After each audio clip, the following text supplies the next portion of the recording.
السلام علیکم ورحمۃ اللہ وبرکاتہ۔ وعلیکم السلام ورحمۃ اللہ وبرکاتہ۔ اعوذ باللہ من الشیطان الرجیم، بسم اللہ الرحمن الرحیم۔ ربی شرح لی صدری ویسر لی امری واحلل عقدۃ من لسانی یفقہوا قولی۔ ربی یسر ولا تعسر وتمم بالخیر۔ ربی زدنی علما۔ اللہم صل علی محمد وآل محمد وعجل فرجہم۔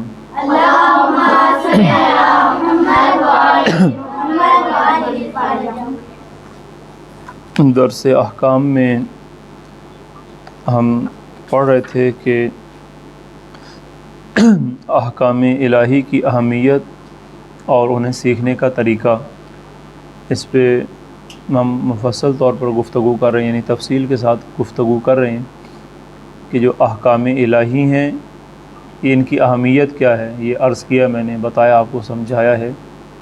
احکام الہی یعنی اللہ کی طرف سے عائد کردہ احکام، اللہ کی طرف سے جو احکام ہمیں عائد کیے گئے ہیں، جو ذمہ داریاں ہمارے اوپر ڈالی گئی ہیں، عائد کی گئی ہیں، یعنی ہمیں جو اللہ تعالیٰ کی طرف سے احکامات ہیں ان کے بارے میں حکم دیا گیا ہے کہ یہ کام آپ نے کرنے ہیں اور یہ کام آپ نے نہیں کرنے۔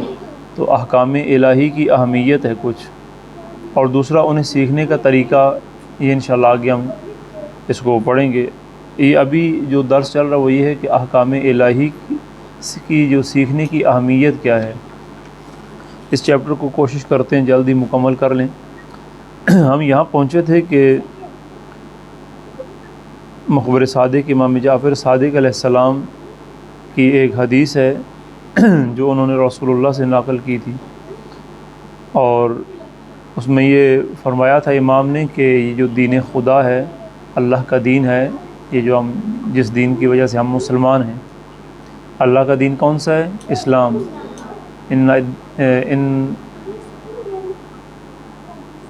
اللہ کے نزدیک جو پسندیدہ دین ہے، عند اللہ الدین الاسلام، اللہ کے نزدیک پسندیدہ دین کون سا ہے؟ اسلام۔ تو اللہ کا دین کون سا ہو گیا؟ اسلام۔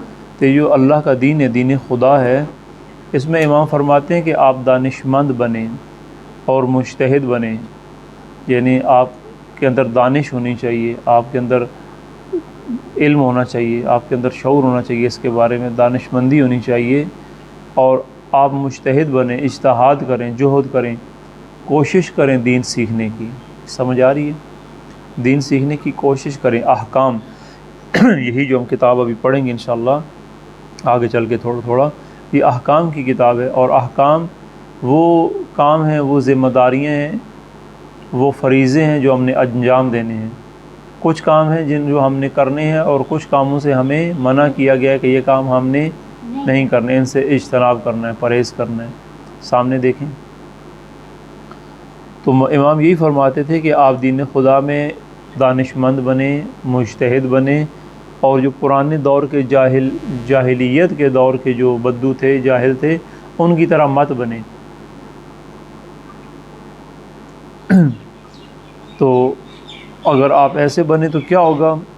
اگر ایسے بن کے خدا نخواستہ آپ نے دین میں دانش مندی نہیں کی، دین نہیں سیکھا، اجتہاد نہیں کیا، جہد نہیں کیا، کوشش نہیں کی، دین سیکھنے کے بارے میں اگر کوشش نہیں کی، تو اللہ تبارک و تعالیٰ فرماتا ہے کہ امام نے فرمایا کہ جو شخص بھی اللہ کا دین نہیں سیکھتا، اللہ کے دین کے بارے میں دانائی نہیں کرتا، اپنی بصیرت، صاحب بصیرت نہیں ہے، دانا نہیں ہے، یعنی کوشش نہیں کرتا دین سیکھنے کی، شوق نہیں رکھتا، کوشش نہیں کرتا، تو اللہ تعالیٰ قیامت کے دن اس پر لطف کرم نہیں کرے گا، اپنی لطف نظر، اپنی نظر لطف والی اس پر نہیں کرے گا، یعنی اس پر رحم نہیں ہوگا اس دن، کیونکہ دنیا میں جو اس نے نہیں سیکھا جان بوجھ کے، تو قیامت والے دن پھر اس کے ساتھ سختی سے نپٹا جائے گا۔ چھوٹے بچے بیٹھ جائیں ادھر، دونوں بیٹھ جاؤ نیچے۔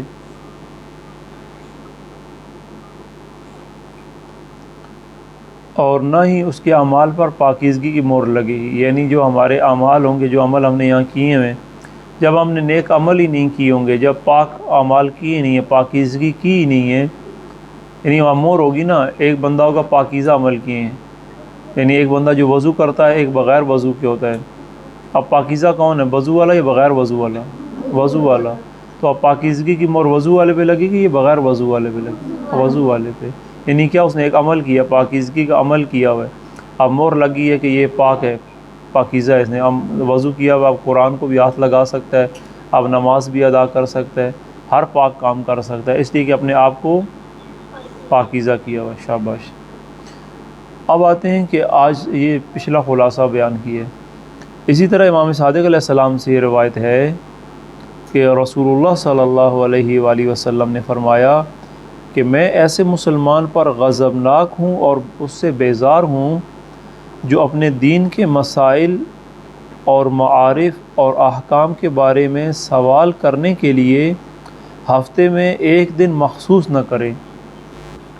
یہ آج کا یہی سبق ہے انشاءاللہ۔ رسول اللہ یہ فرما رہے ہیں کہ اگر کوئی بندہ اپنے آپ کو نسبت دیتا ہے، میرے ساتھ بھی، میں مسلمان ہوں، رسول اللہ کا امتی ہوں، مسلم ہوں، یعنی جو دین رسول اللہ نے تبلیغ کیا اس دین کا کیا نام تھا؟ اسلام۔ اور رسول اللہ کس اس دین کے نبی پیغمبر تھے؟ اسلام کے۔ اسلام کے پیغمبر تھے، اسلام کے نبی تھے، اسلام کے نمائندہ بن کر اللہ کی طرف سے ہمارے پاس آئے ہیں۔ ہم کس کے امتی ہیں؟ رسول اللہ صلی اللہ علیہ وآلہ وسلم کے امتی ہیں، یعنی اس امت میں سے ہیں جس کو رسول اللہ نے تیار کیا ہے، یا جو تعلیمات رسول اللہ نے دی ہیں، جن لوگوں نے ان تعلیمات کو لے لیا، یعنی کہ جن کو یہ بات پسند آئی کہ ہاں جو یہ رسول ہیں، یہ باتیں جو بھی کر رہے ہیں یہ بالکل ٹھیک باتیں ہیں، یہ بالکل صحیح ہیں، جو دین یہ بتا رہے ہیں وہ ٹھیک ہے۔ یعنی رسول اللہ کے مقابلے میں اور لوگ بھی تھے نا، مشرک تھے، کوئی مشرک تھے، کوئی کافر تھے۔ مشرک کیا ہوتا ہے؟ میں ادھر بیٹھا ہوں، میری طرف دھیان کریں۔ مشرک جو شریک کو کرتا ہے کسی کے ساتھ اللہ کو، یعنی کوئی بت بنا لیا، اس کو شریک کیا، کہا کہ یہ اللہ ہے، یا اللہ سے مدد مانگنے کے لیے بت کو بولے، یہ ٹیبل ہے، اس کو بت بنا لیا، اپنے عقیدہ مان لیا کہ یہ ٹیبل اللہ کی ذات کیا میرا شفیع ہے، یہ میری سفارش کرے گا، یا ایک پتھر کی صورت بنا لی کسی بھی، تو یہ اللہ کے ساتھ شریک کرنے والے ہیں۔ یہ لوگ وہاں موجود تھے۔ اور جیسے کہ آپ نے وہ فلم دیکھی ہے نا یوسف علیہ السلام کی، یہاں چلائی بھی تھی، کہ اس میں وہ جو جادوگر عورت ہوتی تھی وہ کیا کرتی تھی؟ وہ بت پرست تھی، بت ہوتے تھے، اس کے بعد شرک کرتی تھی، اور بتوں کے واسطے دے کے جادو کے ذریعے لوگوں کا ایمان کمزور کرتی تھی، اور خود اس کا بھی یہ یقین تھا، عقیدہ تھا کہ یہ جو بت پرستی ہے یہ ٹھیک ہے، اور اس کے ذریعے بہت سارے فائدے حاصل ہوتے ہیں دوسروں کو بھی۔ جو لوگ اس کے دین کے خلاف بات کرتے تھے، اس جادوگرنی کے، یہ تو آپ نے دیکھا تھا نا اس میں، تو وہ ان کے خلاف ہو جاتی تھی، حتیٰ کہ ان کو سزائیں بھی دیتی اور دلواتی تھی، کہ جیسے کہ آپ نے دیکھا کہ ایک شخص جو تھا جس کو وہ لٹکانے لگے تھے نا، سزا دینے لگے تھے موت کی، اور جناب یعقوب علیہ السلام نے آ کے اس کی سفارش کی، دیکھا تھا نا آپ نے۔ اس کو کیوں سزا دینے لگے تھے؟ اس وجہ سے کہ وہ جو جھوٹے خدا تھے یا ان کے جو بت تھے، اس بندے نے ان کا انکار کیا تھا کہ یہ غلط چیزیں ہیں۔ یا جناب یعقوب کے کیوں دشمن تھی وہ جادوگرنی اور سارے؟ کیونکہ جناب یعقوب علیہ السلام خدائے واحد کی بات کرتے تھے، کہ ایک الہی پیغام لے کر آئے تھے ان کے لیے کہ یہ اللہ واحد ایک ہے، یہ نہیں ہے جن کی آپ عبادت کرتے ہو، یہ اللہ نہیں ہے۔ سمجھ آ گئی بات؟ تو یہ لوگ تو موجود تھے نا ہر زمانے میں، رسول اللہ کے زمانے میں بھی موجود تھے، اور اپنے انہوں نے نام رکھے ہوئے تھے، لات اور عزا، یہ ان کے بڑے بڑے بت تھے جن کے ان کے نام تھے، لام زبر الف لا تا ساکن، لات اور عزا۔ یعنی یہ جیسے آج کے دور میں ہمارے ہاں ایسی بہت ساری مثالیں بن جاتی ہیں، تو خدا کو چھوڑ کے غیر خدا کے پاس جانا، یہ رسول اللہ نے اس کو منع کیا کہ آپ خدا کے پاس آئیں اور غیر خدا کے پاس نہ جائیں۔ آپ کو کوئی بھی مشکل ہے، پریشانی ہے، تکلیف ہے، آپ کس سے رابطہ کریں؟ خدا سے رابطہ کریں، اللہ سے رابطہ کریں۔ یعنی آپ کی مشکل کشا کون ہے؟ مشکل کشائی کون کر سکتا ہے؟ اللہ کر سکتا ہے۔ اگر آپ کی اگر آپ کو سعادت دینا چاہے، اگر آپ کے ساتھ رحم کرنا چاہے، اگر آپ کو عزت دینا چاہے اللہ، تو کوئی آپ کو ذلیل نہیں کر سکتا. اور اگر اللہ آپ کو پکڑ لے اور اللہ اگر آپ کا رزق بند کر دے تو کوئی اس کو کھول نہیں سکتا. یہ ہماری باتیں ہیں کہ فلانا پیر ہے اور فلانا دربار ہے، وہ فلانے پیر کے پاس جائیں تو یہ ہو گیا تو فلاں ہو گیا، یہ سب شرک ہے. سمجھ آ رہی ہے آپ کو باتیں؟ یہ کسی شخص کے پاس طاقت اللہ نے نہیں دی کہ کوئی شخص کسی کا رزق کھول دے. ہاں جادو کے ذریعے، جادو وہ ویسے ہی شرک ہے، جادو شیاطین کا کام ہے. جادو کے ذریعے کسی کا اگر کوئی رزق بند کرتا ہے، کسی کو بیمار کرتا ہے، تو اس نے کیا کیا؟ اصل میں شرک کیا ہے، کفر کیا ہے، گناہ کیا ہے، اللہ کے کام میں خلل ڈالا ہے. یہ جو جادوگر ہوتے ہیں، تو قل اعوذ برب الناس مالک الناس الہ الناس من شر الوسواس الخناس الذی یوسوس فی صدور الناس من الجنۃ والناس. یہ الذی یوسوس فی صدور الناس، یہ لوگوں کے دلوں میں، سینوں میں آ کے جو وسوسے ڈالتے ہیں، خیال ڈالتے ہیں غلط، ان سب سے اللہ کی پناہ کس کی مانگنی ہے؟ اللہ کی. مدد کسی مانگنی ہے؟ کہیں نہیں لکھا ہوا کہ فلانے پیر کے پاس چلے جائیں، فلانے دربار پر چلے جائیں، فلانے، یہ سب غلط باتیں ہیں. ہمارے ہاں اس چیز کی سخت منع ہے. کسی امام نے یہ حکم نہیں دیا، بلکہ ہر امام نے بھی یہی کہا ہے کہ اب ہمارے چہاردہ معصومین 12 امام، انہوں نے ہمیں کس کے ساتھ رابطہ کرنے کی ہدایت کی ہے کہ آپ اپنے اللہ تبارک و تعالیٰ سے رابطہ کریں اور شفیع ہمیں بنائیں، واسطہ ہمارا دیں، واسطہ دیں کہ اللہ ان کے واسطے سے ہماری مشکلات آسان کر. نہ کہ ہم ان کو بولیں کہ ڈائریکٹ اللہ کو چھوڑ کے ہم بولیں کہ یا عباس میری مشکل حل کر دے، یا علی میری مشکل حل کر دے. یہ غلط ہے. بلکہ یہ کہیں کہ اے اللہ علی کے واسطے میری مشکل حل کر دے، رسول اللہ کے واسطے سے میری مشکل حل کر دے، جناب زہرا کے واسطے سے میری مشکل حل کر. اس طریقے سے مانگنا چاہیے. اگر ہم دوسرے طریقے سے مانگیں کہ یا زہرا میری مشکل حل کر دو، تو یہ کیا ہو گیا؟ کیا ہو گیا؟ شرک کیا کیسے ہو گیا؟ اس لیے کہ ہم نے اللہ کو چھوڑ کر اللہ کے ساتھ کس کو شریک بنایا؟ بی بی زہرا کو شریک بنا لیے، کیونکہ ہم نے یہ سمجھا کہ اللہ کچھ نہیں کر سکتا، بی بی زہرا نعوذ باللہ کر سکتی ہیں، جبکہ بی بی زہرا نے ایسا نہیں کہا. یہ چھوٹی چھوٹی باتیں، یہ لمبی ہوگی بات، اس میں الگ ایک نکل آئی شاخ کہ رسول اللہ کے زمانے میں یہ لوگ موجود تھے نا جو شرک کرتے تھے، اللہ کو چھوڑ کر غیر اللہ کا جو غیر ہے، جس کو اللہ نے نہیں بنایا، اس سے مدد مانگتے تھے اور ان کو اپنا سفارشی بناتے تھے. اور اللہ کے رسول نے آ کے ان کو منع کیا اور ختم کیا. اور اللہ کے رسول کیا تعلیمات دیتے تھے، تبلیغ کرتے تھے کہ اللہ واحد ہے، عبادت اللہ کی کرنی چاہیے، مدد اللہ سے مانگنی چاہیے، اور اللہ کے دین پر عمل کرنا چاہیے، اور اللہ کے دین میں جو احکام ہیں ان کو پڑھنا چاہیے.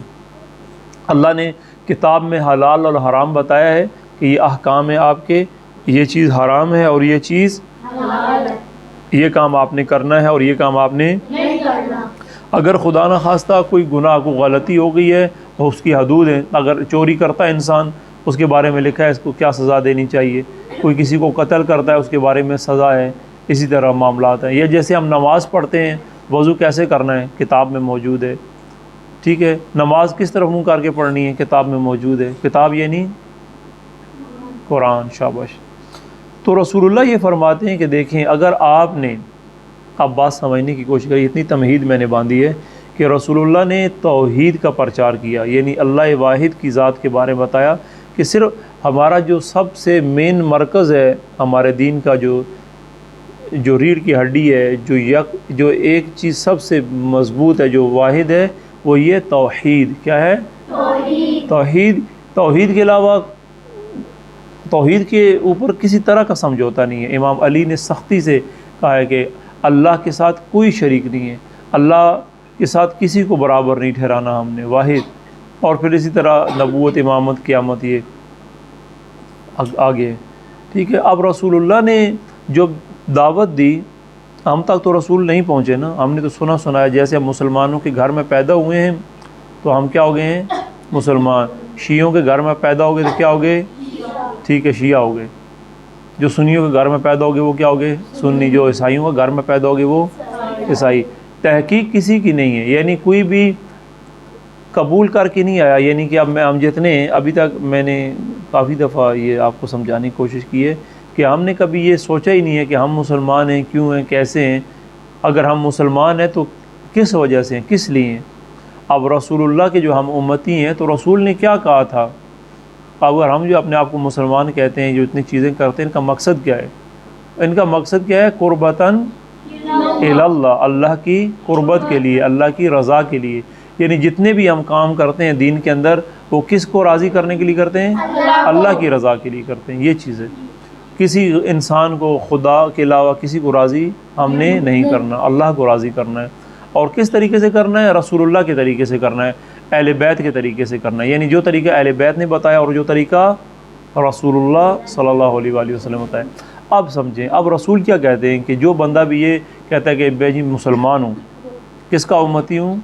رسول اللہ صلی اللہ علیہ وآلہ وسلم کا امتی ہوں، یعنی ان کی امت سے ہوں.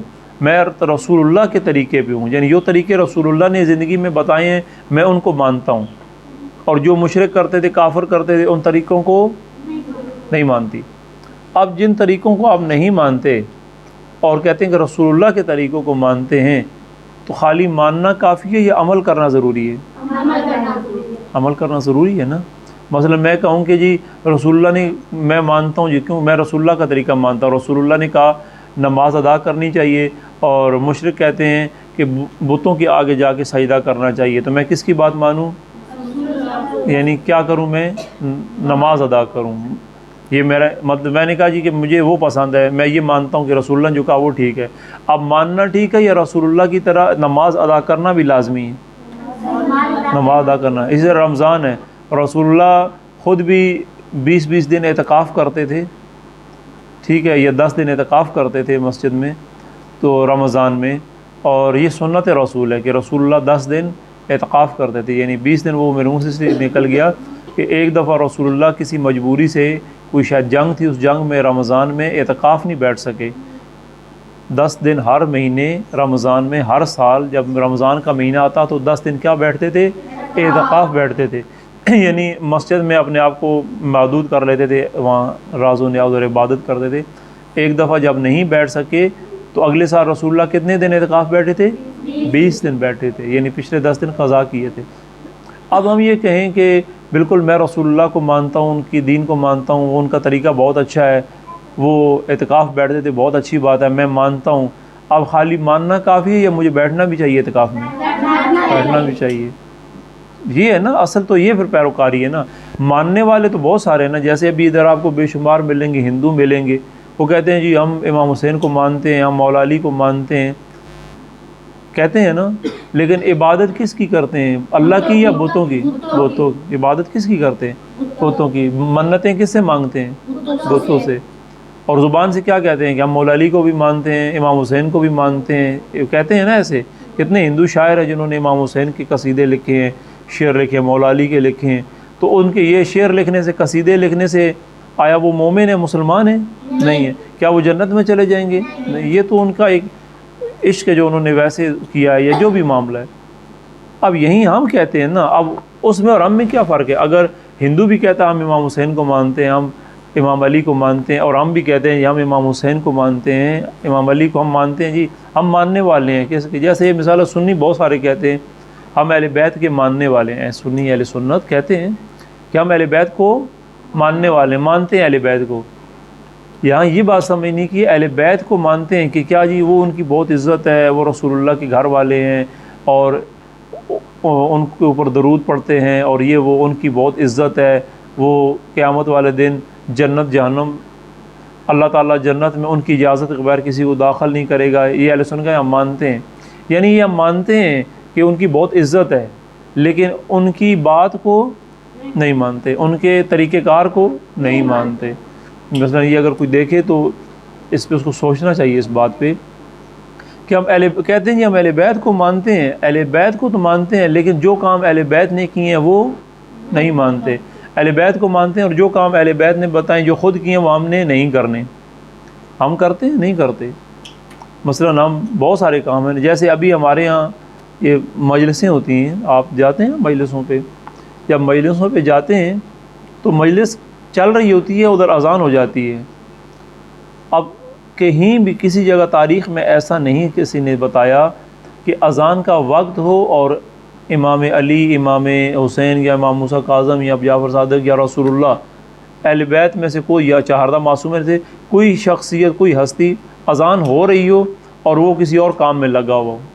ایسا کبھی ایسا ہوا ہے؟ نہیں ہوا کہ اہل بیت اذان ہو رہی ہو، اللہ کی طرف بلاوا دیا جا رہا ہے، حی علی الصلاۃ، حی علی الفلاح، ادھر یہ پکار رہا ہو، اللہ کی طرف ہو، اللہ کے گھر کی طرف ہو، نیک عمل کی طرف ہو، اور بندہ اپنے ڈوبوں میں لگا ہو، ادھر کھیت میں لگا ہو، اپنے ڈنگر لے کے ادھر گیا ہو کسیوں میں، ٹھیک ہے، مثال ہے، یہ بات کر رہا ہوں، اپنے کاروبار میں لگا ہو، دکانے کو، اس کو ہوش ہی نہیں، اذان ہو رہی ہے۔ اب یہ ایک ہمارا طریقہ ہے، ہم مجلسیں ہو رہی ہیں، ادھر لگے ہوئے ہیں ذاکر، کوئی قصیدے پڑھ رہا ہے، کوئی کیا سر لگا رہا ہے، ادھر اذان ہو رہی ہے، بلاوا اور اللہ کے گھر میں، اور لوگ ہلتے ہی نہیں ہیں۔ اب یہ بتائیں ذکر کس کا ہو رہا ہے؟ اہل بیت کا، ایسے ہی ہے نا، اہل بیت کا ذکر ہو رہا ہے نا مجلس میں، لیکن اہل بیت کیا کرتے ہیں اس ٹائم پہ؟ اللہ کے گھر کی طرف دوڑتے ہیں، نماز کی طرف دوڑتے ہیں۔ اب اگر یہ ہم بھی ایسا کرتے ہیں، مثلا کوئی بھی کام ہو رہا ہے، بھلے مجلس ہو رہی ہے، بھلے قرآن پڑھا جا رہا ہے، درس قرآن ہو رہا ہے، تلاوت کر رہے ہیں، کچھ بھی کر رہے ہیں، جو ہی نماز کی طرف بلاوا آئے گا تو ہمیں کس کے طریقے پہ اہل بیت کے طریقے پہ جانا چاہیے، نہیں جانا چاہیے؟ کیا کرنا؟ دوڑنا چاہیے نا نماز کی طرف، فوراً سارے کام چھوڑ دینے چاہیے، جو جدھر ہے ادھر ہی چھوڑ دینا چاہیے۔ اصل تو یہی حق بنتا ہے نا، کیونکہ اہل بیت نے تو یہی دکھایا، یہی کیا۔ رسول اللہ بالکل بے چین بیٹھے رہتے تھے، یعنی انہوں نے جب ظہر کی نماز ادا کی، اب عصر کی نماز کے لیے بے چین ہوتے تھے، بے چین رہتے تھے، جب کا وقت آئے گا میں عصر کی نماز ادا کروں۔ یہ ہم اکٹھی پڑھتے ہیں، رسول اللہ اکٹھی نہیں پڑھتے تھے۔ یہ باتیں سمجھنے والی، یعنی اجازت ہے کہ آپ ظہر عصر کو ملا کے پڑھ لیں، اجازت ہے، حکم نہیں ہے ابھی لازمی پڑھنی ہے۔ اہل بیت رسول اللہ الگ الگ پڑھتے تھے نمازیں، لیکن اجازت ہے کہ اگر آپ کسی مشکل میں، کہیں سفر میں کہیں ہیں یا کوئی پریشانی، تو اکٹھی بھی پڑھ سکتے ہیں، لیکن عادت میں نہیں تھا، رسول اللہ کی عادت نہیں تھی پکی کہ وہ اکٹھی ہی پڑھتے تھے ساری۔ یا اہل بیت یا امام حسین اکٹھی ساری نمازیں، دو ظہر عصر اکٹھی پڑھ لیتے تھے، مغرب عشاء اکٹھی پڑھتے تھے، نہیں، اپنے اپنے وقت پر پڑھتے تھے۔ ان الصلاۃ کانت علی المؤمنین کتابا موقوتا، مقررہ اوقات پر نماز ہے مومنین پر جو ہے۔ اب یہ باتیں لمبی ہو رہی ہیں، مقصد کیا بتا رہا ہوں، اب آپ کو اہمیت بتا رہا ہوں کہ ہم مسلمان ہیں، ہمیں رسول اللہ کا دین پسند آیا، رسول اللہ نے جو تعلیمات ہمیں بتائیں اللہ کے بارے میں، اسلام کے بارے میں، وہ ہمیں اچھی لگیں کہ یہ ٹھیک ہے۔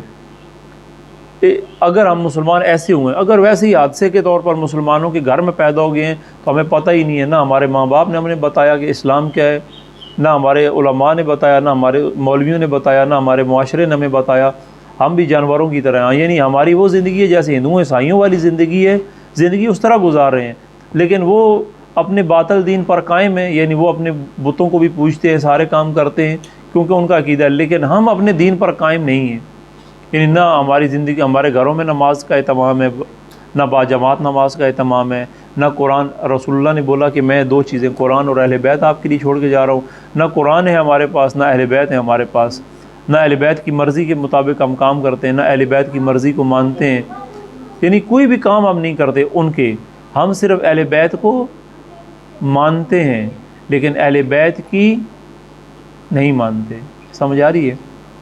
اہل بیت کو مانتے، اہل بیت کو تو مانتے ہیں نا، پانچ دین پاک کو مانتے ہیں، 12 اماموں کو مانتے ہیں، لیکن ان کی بات کو نہیں مانتے۔ یہ ہمارے عمل ایسا ہی ہے، نہیں مانتے، یعنی ان کے جو بھی انہوں نے کہا کہ یہ کام کرنا، کہتے ہیں یہ ہم نے نہیں کرنا، یہ رہنے دیں، ہم آپ کو مانتے ہیں، اللہ نے آپ کو بڑی عزت دی ہے، آپ بہت، اللہ کی آپ کی عزت ہے، آپ قیامت والے دن ہم جنت کے مالک ہیں، یہ وہ، تو وہاں ہمیں چھڑا لینا، ایسے کیسے چھڑائیں گے جب دنیا میں ہم نے ان کی بات ہی نہیں مانی۔ اب سمجھ آ گئی بات ختم ہو گئی۔ یہ سارا سمجھانے کا مقصد یہ تھا کہ ہم مسلمان ہیں، رسول اللہ کی امتی ہیں، اہل بیت کے طریقے پر ہیں، اہل بیت کی زندگی ہمارے سامنے دیکھیں، اہل بیت کی زندگی ہمارے سامنے کہ انہوں نے ہمیں تعلیمات دی ہیں کہ آپ نے یہ کام کرنا ہے، یہ کام دیکھو ہم آپ کے سامنے ہیں، یہ جو کام ہم کر رہے ہیں وہی کام آپ نے کرنے ہیں، جو کام ہم نہیں کر رہے وہ کام آپ نے نہیں کرنے، احکام ہیں۔ اب اگر پھر بھی ہم وہ کام کریں جو اہل بیت نے نہیں کیے اور وہ کام نہ کریں جو اہل بیت نے کیے ہیں، تو پھر بھی ہم شیعہ ہیں؟ مسلمان ہیں نہیں ہیں، لیکن اس کے باوجود کہتے ہیں کہ ہم ہیں، یہ غلط ہے۔ اب رسول اللہ کیا فرما رہے ہیں ایسے مسلمان کے بارے میں؟ اگر ہم خدا نخواستہ ایسے ہیں، فرما رہے ہیں کہ میں ایسے مسلمان، ایسے شیعہ پر غضبناک ہوں۔ غضبناک کیا ہوتا ہے؟ یہ دیکھتے ہیں نا، کبھی کبھی استاد غضبناک ہو جاتا ہے، اٹھا کے ڈنڈے سے مارتا ہے، مثال ہے۔ یا ماں باپ کبھی کبھی غضبناک ہوتے ہیں نا بچوں پہ، جب غضبناک ہوتے ہیں تو کیا کرتے ہیں؟ اس کو پیار کرتے ہیں، چومتے ہیں، ذرا میرا لال، میرے بچے آ جاؤ، یا پھینٹی لگاتے ہیں۔ یہی ہوتا ہے نا، پھینٹی سے مطلب یہ ہے کہ سزا دیتے ہیں، ناراض ہوتے ہیں، غصہ کرتے ہیں۔ غضبناک ہی ہوتا ہے نا۔ کئی ماں باپ ہوتے ہیں وہ مار کٹائی بھی کرتے ہیں، کوئی تھپڑ بھی مار دیتے ہیں، کوئی چماڑ بھی مار دیتے ہیں۔ کوئی ہوتے ہیں غضبناک، ان کا یہ ہوتا ہے، کئی کا غضناب یہ ہوتا ہے نا، مارتے ہیں، ڈنڈوں سے کوٹتے ہیں، پیٹتے ہیں۔ کئی غضبناک یہ ہوتا ہے، غصہ کرتے ہیں، ناراض ہو جاتے ہیں۔ یہ غضبناکی ہوتی ہے نا، ناراض ہو جانا، مارنا بھی ناراضگی کی حالت مارتا ہے نا۔ کوئی ایسا ہوتا ہے کہ جو بولے میرا بیٹا، میری بیٹی، ادھر ڈنڈا اٹھا کے اس کو مارے، مجھے تم سے بہت پیار ہے، میں پیار میں تمہیں مار رہی ہوں۔ ابھی اماں نے ایسے بولا ہے؟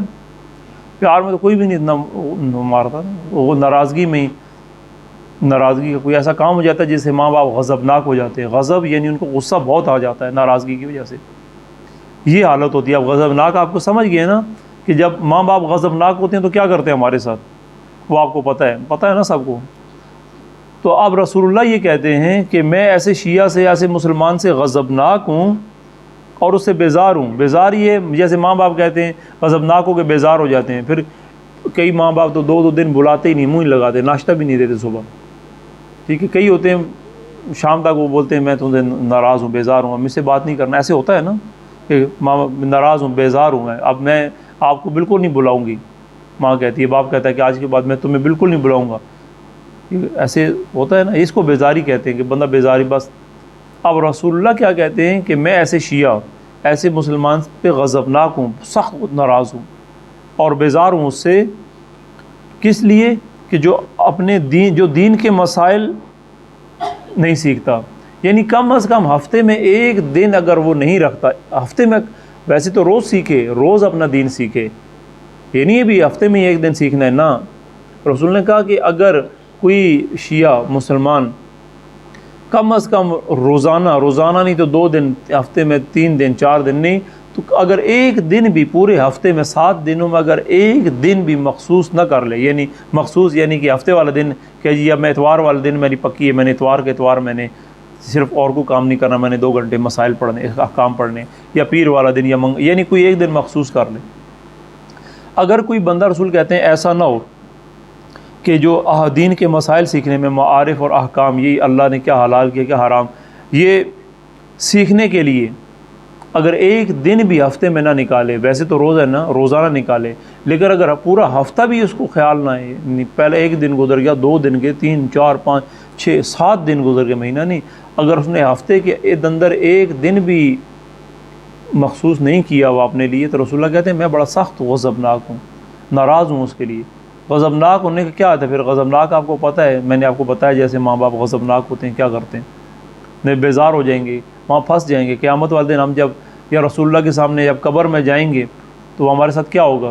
رسول اللہ کہیں گے تم نے تو میری بات ہی نہیں مانی، دنیا میں نہ دین سیکھا ہے، نہ قرآن سیکھا ہے، نہ پڑھا ہے، اب آگے اس کھڈے کے اندر ابھی دیکھنا کیڑے مکوڑے بچھو تمہارا کیا حال کرتے ہیں، ابھی لیٹ جو ادھر کچھ کر نہیں سکتے، ادھر سے فرشتے آئیں گے لے کے ڈنڈے سوٹے، مثال ہے، وہ کہیں گے بھی آ جاؤ بھائی، رسول اللہ کا فرمان پہنچا نہیں تھا آپ تک؟ ہم بولے ہاں پہنچا تو تھا، پھر کیوں نہیں سیکھا؟ پھر ادھر منہ بنا لیں گے بھی اب کیا جواب دیں، کوئی جواب بھی نہیں ہوگا۔ تو یہ مسئلہ ہے۔ اب یہ حدیث یہ ہے کہ رسول اللہ یہ فرماتے ہیں کہ آپ اپنے دین کے مسائل، دین کون سا؟ اسلام، اللہ کا دین، جو خدا کا دین ہے اسلام ہے، جو دین اگر آپ کا اسلام ہے تو اس کو سیکھیں، قرآن سیکھیں، دین سیکھیں، معارف سیکھیں، احکام سیکھیں، روزانہ سیکھیں۔ اگر روز نہیں سیکھ سکتے، اتنے مصروف ہیں، تو کم از کم ہفتے میں ایک دن ضرور سیکھیں، ایک دن لازمی مقرر کر لیں کہ میں نے ہفتے کا ایک دن پکا رکھنا ہے اپنا، اگر روزانہ نہیں ہو سکتا۔ اگر یہ نہ کیا تو رسول اللہ کیا ہے اس بندے کے اوپر؟ غضبناک ہیں اور اس سے بیزار ہیں۔ جب رسول غضبناک ہو گئے اور بیزار ہو گئے تو ہم کلمہ کس کا پڑھتے ہیں؟ رسول اللہ کی کلمہ پڑھتے ہیں نا۔ اللہ کی بات کہ لا الہ الا اللہ محمد الرسول اللہ علی ولی اللہ۔ اب وہ تو چھوڑ دینا، پھر امام علی کیا حال کریں گے ہمارا؟ جب رسول اللہ نہیں کہہ دیا ختم، جو دین پہ کام ہی نہیں کرتا، عمل ہی نہیں کرتا، تو امام علی کیا کہیں گے؟ یا رسول اللہ چھوڑ دیں اس کو، یہ میرا شیعہ ہے، ایسے بولیں گے؟ کبھی بھی نہیں ہو سکتا۔ جب رسول اللہ نے کہہ دیا اے علی بالکل اس سے بات نہیں کرنی، میں بیزار ہوں، اس نے ساری زندگی نماز کو اہمیت نہیں دی، قرآن نہیں پڑھا، روزے نہیں رکھے، اے علی بالکل نہیں، اس کو منہ نہیں لگانا، امام علی منہ لگائیں گے؟ نہیں لگائیں گے۔ یہ چیز ذہن میں رکھنے والی ہے۔ اللہ تعالیٰ سے دعا ہے کہ ہم کو دین سیکھنے کی توفیق عطا فرمائے۔ آپ سارے اپنی زندگی میں یہ ٹائم ٹیبل بنا لیں روزانہ کی بنیاد پر، ورنہ ہفتے میں ایک دن رسول اللہ کی حدیث کو، یہ جو بھی درس ہوتا ہے یہ اس لیے نہیں ہوتا کہ خالی ریکارڈنگ کرنے کے لیے، یا آپ لوگوں کو یہاں بیٹھا کے ٹیکیں لگا کے دیوار میں بیٹھ جائیں آپ مثلاً، ٹھیک ہے، ابھی تھک گئی ہیں آپ ساری، یہ آپ کو یہ شوق ڈالنے کے لیے کہ آج سے اس بات کو ذہن میں بٹھا لیں آپ سارے کہ ہم نے روزانہ قرآن روزانہ کی بنیاد پہ 5 نمازیں پڑھنی ہیں، 5 نمازوں میں 5 منٹ روزانہ قرآن پڑھنا ہے، لازمی قرآن تلاوت کرنی، ناظرہ پڑھنا ہے، ہو سکے تو اس کا ترجمہ بھی پڑھنا ہے کہ اللہ نے کیا حکم دیے۔ دوسرا، دین، یہ جو احکام دین ہے اس کو لازمی سیکھنا ہے۔ اگر روز نہیں سیکھ سکتے تو 2 دن بعد ٹائم بنا لیں، ورنہ ہفتے میں 1 دن لازمی سیکھنا ہے، 1 دن پکا کرنا ہے۔ اگر یہ نہ کیا تو آپ سمجھ لیں کہ ہم مسلمان، ہم شیعہ، اور رسول اللہ ہم سے بیزار ہیں، غضبناک ہیں، ناراض ہیں۔ اگر آج ہم یہ رسول اللہ کی بات ہم تک آئی ہے، رسول اللہ ہمیں فرما رہے ہیں، اگر ہم رسول اللہ کی بات نہ مانیں، کیا دانت نکالنے کی کیا وجہ ہے؟ اگر رسول اللہ کی بات نہ مانیں تو پھر اپنے آپ کو مسلمان کہہ سکتے ہیں؟ یہ یاد رکھیں، پھر انجام ہمارا اچھا نہیں ہوگا۔ اللہ تعالیٰ سے دعا ہے کہ وہ ہم کو دین پر عمل کرنے کی توفیق عطا فرمائے۔ والسلام علیکم ورحمۃ اللہ وبرکاتہ۔